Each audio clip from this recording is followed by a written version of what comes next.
यो चाहिँ हाम्रो डिटिएफ। हामीले अब झोला प्रिन्ट गर्न लगाइरहेका छौँ। यो चाहिँ हाम्रो डिटिएफ हो। डिटिएफको रोल यसरी आइरहेको हुन्छ अनि हामीले यसलाई काटेर टुक्रा टुक्रा गराएर एकैता छुट्याएर राख्छौँ। यो चाहिँ ब्याग। अब यो ब्यागलाई चाहिँ हामीले प्रिन्ट गर्छौँ। यो चाहिँ हाम्रो डिटिएफ। यो मेसिनमा चाहिँ हामीले अब यसलाई प्रिन्ट गर्छौँ। यसको हेड चाहिँ 246 भइसक्यो। अनि अब यिनीहरू ब्याग भए। हामीसँग यति धेरै ब्याग छ। यो ब्यागहरू चाहिँ हामीले डिटिएफ प्रिन्ट गर्छौँ। यो झोलालाई चाहिँ यसरी राख्यौँ। यो झोलालाई चाहिँ एक साइडबाट यसरी।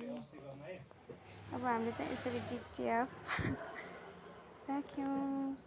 यो चाहिँ अलिक बाङ्गे भएछ क्या हो। यसलाई चाहिँ सिधा राख्नुपर्छ। फाइनल्ली हाम्रो झोला चाहिँ प्रिन्ट भइसक्यो।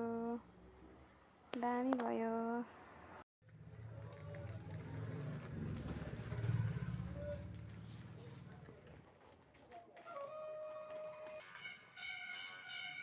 हामीसँग यति धेरै झोलाहरू प्रिन्ट भइसक्यो।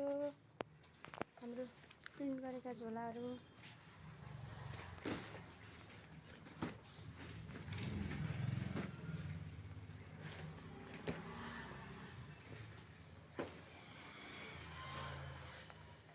डिटिएफ प्रिन्ट कस्तो राम्रो भइरहेको छ।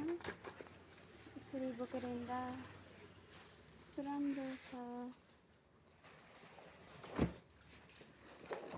यो चाहिँ हाम्रो कालोमा चाहिँ कलर नखुलेको भएर कालोमा कलर नखुल्ने भएर कालो ब्यागमा कालो चाहिँ कलर नखुल्ने भएर हामी चाहिँ सेतोमा प्रिन्ट गरेका छौँ।